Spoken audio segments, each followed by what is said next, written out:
अस्सलाम वालेकुम स्टूडेंट्स। हमने कॉजेज़ ऑफ मोनोपोली की मोनोपोली क्यों होती है और बायलैटरल मोनोपोली भी देखी थी। अब हमारा जो टॉपिक शुरू हो रहा है कि डिमांड कर्व कैसा होता है मोनोपोली में।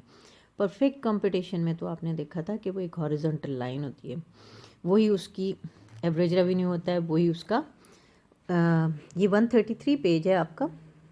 और इसी पर आपने देखें ऊपर आपके पास आ रहा है एवरेज रेवेन्यू। इसका एवरेज रेवेन्यू फॉलिंग होगा और मार्जिनल रेवेन्यू उसके नीचे रहेगा, ठीक है। और डिमांड ए आर जो है ये इसका डिमांड कर्व भी है, ठीक है। डिमांड कर्व फॉलिंग है, बिल्कुल उसी डिमांड कर्व की तरह जैसे कि आपने लॉ ऑफ डिमांड में पढ़ा। अगर ये अपनी कीमत बढ़ाएगा तो इसकी सेल कम हो जाएगी, कीमत घटाएगा तो सेल बढ़ जाएगी। अब हमने ये देख लिया इसकी डिमांड कर्व कैसा है, मार्जिनल रेवेन्यू कैसा है। अब हमने जो टॉपिक पढ़ना है वो है short run equilibrium of firm under monopoly. कि मोनोपोली में शॉर्ट रन इक्विलिब्रियम कैसे होता है, ठीक है। अजारादारी में कलील मुद्दत में कैसे आप तवाज़न हासिल करते हैं, तो उसमें भी उसी तरह आ जाएगा जैसे कि आपने परफेक्ट कंपटीशन में टोटल कॉस्ट और टोटल रेवेन्यू वाली अप्रोच की थी और मार्जिनल कॉस्ट और मार्जिनल रेवेन्यू की थी। इसमें भी total cost total revenue approach आएगी, अगले पेज पर मार्जिनल कॉस्ट और मार्जिनल रेवेन्यू है। इसी तरह इसमें जो हमारे पास उर्दू मीडियम के बच्चे हैं उनके पास ये पेज नंबर है 220। अरसा कलील में अजारादाराना फर्म का तवाज़न, कीमत और पैदावार का तयन, ठीक है। उनके पास भी दो तरीके आ रहे हैं, कुल लागत और कुल हासिल का तरीका। बिल्कुल वैसी डायग्राम है जैसी कि आपके पास उसमें थी परफेक्ट कंपटीशन में, मुकम्मल मुकाबला। राइजिंग यहाँ से देखिए टोटल कॉस्ट पहले गिरती गई है, फिर आहिस्ता आहिस्ता चढ़ना शुरू हो गई है, बढ़ती राइज़ कर रही है टोटल कॉस्ट, और फिर उसके बाद टोटल रेवेन्यू को इंटरसेक्ट करते हुए निकल जाती है। फिर यहाँ से टोटल रेवेन्यू राइज़ कर रहा है क्योंकि कॉस्ट गिर रही है ना, तो उसका मुनाफा टोटल वसूलियाँ टोटल कुल वसूलियाँ बढ़ती जा रही हैं। जहाँ पर इन दोनों में मैक्सिमम फासला होगा और अगर इन पर हम टेंजेंट खींचें, ममास बनाएं, तो उसकी स्लोप एक जैसी होगी, तो वो वहाँ पर सबसे ज़्यादा मैक्सिमम प्रॉफिट होगा। अगर ये इससे आगे जाएगा तो आप देख रहे हैं टोटल कॉस्ट का कर्व करीब आ रहा है, दोनों आपस में करीब आ रहे हैं, यानी कि मुनाफा ये देखें कम से कम होता जा रहा है, ठीक है। तो यही मैक्सिमम प्रॉफिट वाली जगह। आप सोचते होंगे जैसे परफेक्ट कंपटीशन मुकम्मल मुकाबला में भी एक पॉइंट ऐसा आया था, लेकिन आपने कहा था हमें पता है कि जो प्रोड्यूसर है या एंटरप्रेन्योर वो काफ़ी अक्लमंद है, वो ए पर वो देखेगा कि मेरी तो रेवेन्यू बढ़ रहे हैं और मेरे मसारिफ घट रहे हैं, यानी कि मेरी कॉस्ट घट रही है, मेरे रेवेन्यू बढ़ रहे हैं, तो वो बढ़ाता जाएगा और उस वक्त तक जब तक कि उसकी कॉस्ट गिरती रहेगी। जैसे ही उसकी वसूलियाँ गिरने लगेंगी, रेवेन्यूज़ गिरने लगेंगे और कॉस्ट बढ़ने लगेगी, वो वहीं पर प्रोडक्शन रोक देगा। और जो ममास इसके ऊपर या टेंजेंट आप खींचते हैं उसकी स्लोप ज़ाहिर एक जैसी होगी ना, तो वो वहाँ पर आप इसको कहेंगे कि ये इसकी Q2 जो है इसकी तवाज़नी पैदावार है, यानी इक्विलिब्रियम क्वांटिटी है, और ये इसकी प्राइस है, इक्विलिब्रियम प्राइस, ठीक है। इसी तरह इसमें भी डिस्क्राइब किया हुआ है, वो इंग्लिश वालों को भी बिल्कुल यही डायग्राम है और उसकी भी डिस्क्रिप्शन यही है। जब तक आप देख लें टोटल रेवेन्यू Q1 पर आप देख लें और beyond Q total revenue is less than total cost, thus firm will have to face losses if production is less than OQ1 or more than OQ2 OQ3। अगर आपने इससे ज़्यादा प्रोडक्शन बढ़ा दी तो वो लॉसेस में भी जा सकती है।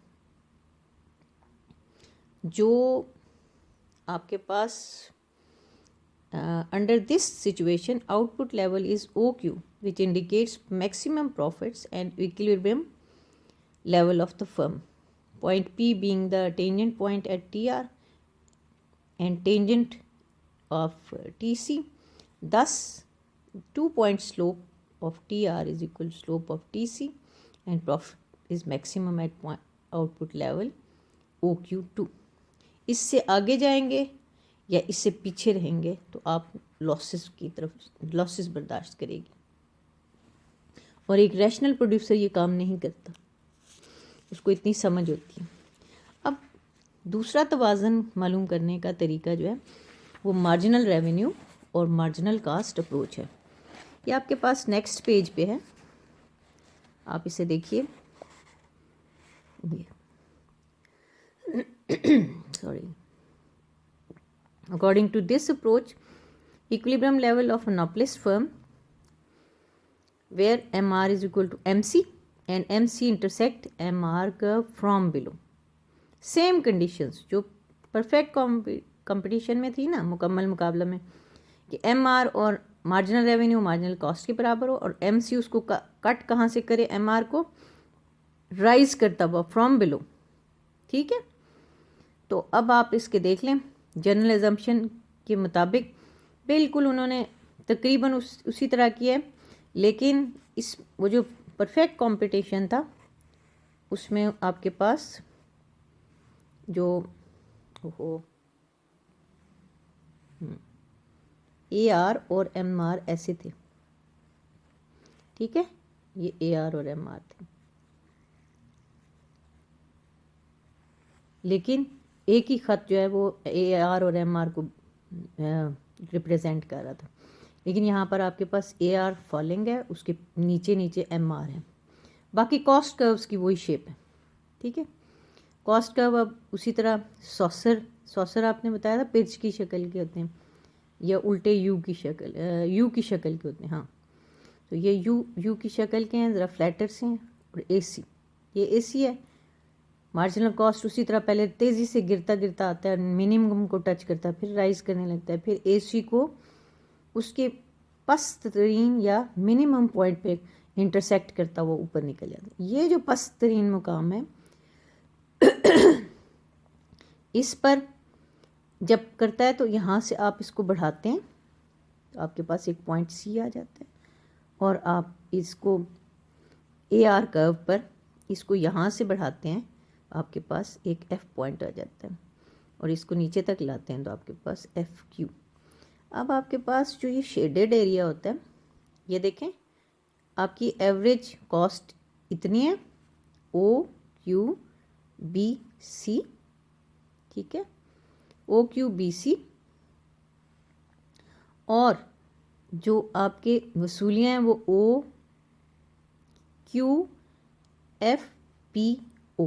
OQFP हैं। तो इसका मतलब है वो इससे बड़ा रेक्टेंगल स्क्वायर है, ये छोटा रेक्टेंगल है। तो आप देखें ये जो शेडेड एरिया है ये पाई को जाहिर करता है, प्रॉफिट को, मुनाफे को। ये अब normal profit of the firm को जाहिर कर रहा है। ठीक है, अब आप सोचिए कि एक क्वेश्चन दिमाग में उठता है कि अब आपने ये जो इसकी डिफरेंस है ना, इसको याद रखना है। AR और MR इसका एक हॉरिजॉन्टल लाइन होता है परफेक्ट कंपटीशन का, जबकि इसका फॉलिंग होते हैं। ये परफेक्ट कंपटीशन है, इनमें बुनियादी फ़र्क ही यही होता है, कॉस्ट कर्व्स का फ़र्क नहीं होता। अब आपके पास आ जाता है, does a monopolist firm always earn abnormal profit? कि क्या ये ज़रूरी है कि हमेशा मोनोपोलिस्ट या इजारादारी जो है वो एबनॉर्मल प्रॉफिट ही कमाती रहे? क्या उसे कभी लॉस भी हो सकता है?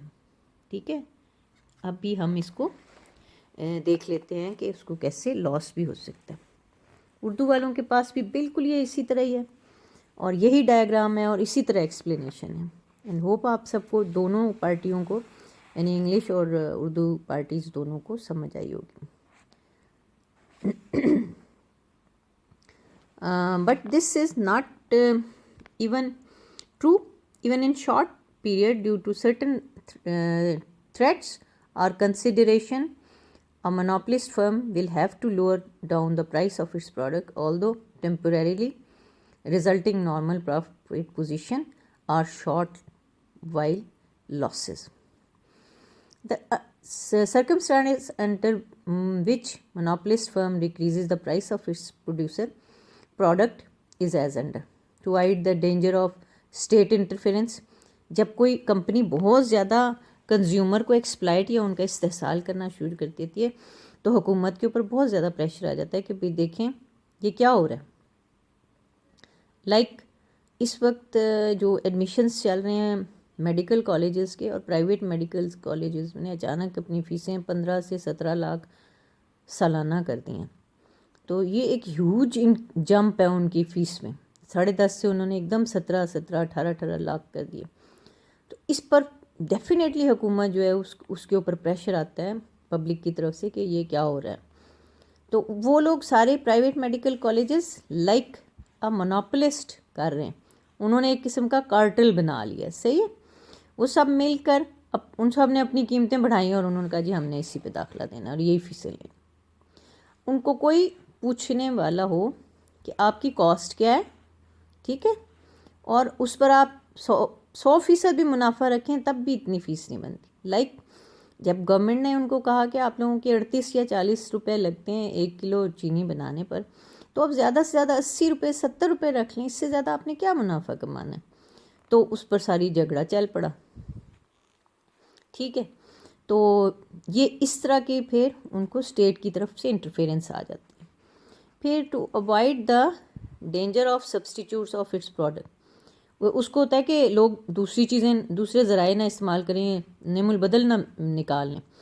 तो avoid boycott of good in view of expanding unity among consumers अगर इकट्ठे हो जाएं, वो क्या हम नहीं लेते ये वाली चीज़ है तो बहुत ही महंगी करता जा रहा है, ठीक है, जो कि पाकिस्तान में यूजुअली नहीं होता, लेकिन डेवलप्ड मुल्कों में ऐसे होता है कि कंज्यूमर मिल के बाइकआउट कर देते हैं, क्योंकि वहाँ पर कंज्यूमर कमेटियाँ बनी हुई होती हैं, इदारे होते हैं कंज्यूमर प्रोटेक्शन के, वो उनको बताते हैं कि भाई ये कंपनी बहुत ज़्यादती कर रही है तो आपने ना इनकी प्रोडक्ट का बाइकआउट करें ताकि इनकी ये लोग अपना एबनॉर्मल प्रॉफिट कम करें और प्राइसेस कम। Under dumping policy which may be due to over production and more supply than demand in internal market, in order to keep the internal prices, extra quantity is sold in foreign markets at even lower prices, which is known as dumping. Dumping कहते हैं कि अगर फ़र्ज़ कीजिए कि monopolist ने बहुत ज़्यादा प्रोडक्शन बना ली हुई है, प्रोडक्ट बना ली है, फिनिश्ड फॉर्म में पड़ी हुई है उसके पास, तो वो अगर वो सारी इंटरनल मार्केट में दे देता है तो प्राइसेस बहुत ज़्यादा उसे घटा के बेचनी पड़ेगी अपनी सारी रसद। लेकिन फिर वो क्या करता है कि वो ये चालाकी करता है कि वो एक्स्ट्रा क्वांटिटी जो है वो बाहर के मुल्कों में बेशक बहुत थोड़ी प्राइसेस पे बेचेगा, लेकिन वो अपनी अंदरूनी मार्केट को ख़राब नहीं करेगा कि फिर वहाँ लोग कल को वो जब ज़्यादा कीमत पे बेचना चाहेगा तो लोग उसी पुरानी लोअर कीमतों पे उससे ख़रीदना चाहेंगे, तो वो बाहर डंप कर देगा। डंप करना होता है कि बहुत कम कीमत पर बेच देना, बाहर डंप कर देगा बाहर की मार्केट्स में थोड़े पैसों पे, लेकिन अंदरूनी मार्केट की प्राइसेस को स्टेबल रखेगा। फिर आपके पास आ जाता है ये रीज़न्स जो है ना, ये इसको काफ़ी होती हैं कि वो अपनी प्रॉफिट पोजीशन जो है उसको थोड़ा सा कम करता है या प्राइसेस घटानी पड़ती हैं उसको, ठीक है। अब नॉर्मल प्रॉफिट तो ये वाला है, ये वाली डायग्राम है, ठीक है। तो बेटे यही सिर्फ मैं समझा सकूँगी, नेक्स्ट के लिए मैं उस पर आ जाऊँगी। नाउ ये देखिए AC के टेंजेंट है AR, तो ये बिल्कुल नॉर्मल प्रॉफिट है, बिल्कुल जैसे आपने उसमें पढ़ा था। ये देखें OQFP वसूलियाँ हैं, OQFP आपकी एवरेज कॉस्ट है, ठीक है। तो बस इसमें कोई मुनाफा नहीं, कुछ नहीं, ठीक है, मुनाफा नॉर्मल है। तो बेटे हो गया टाइम।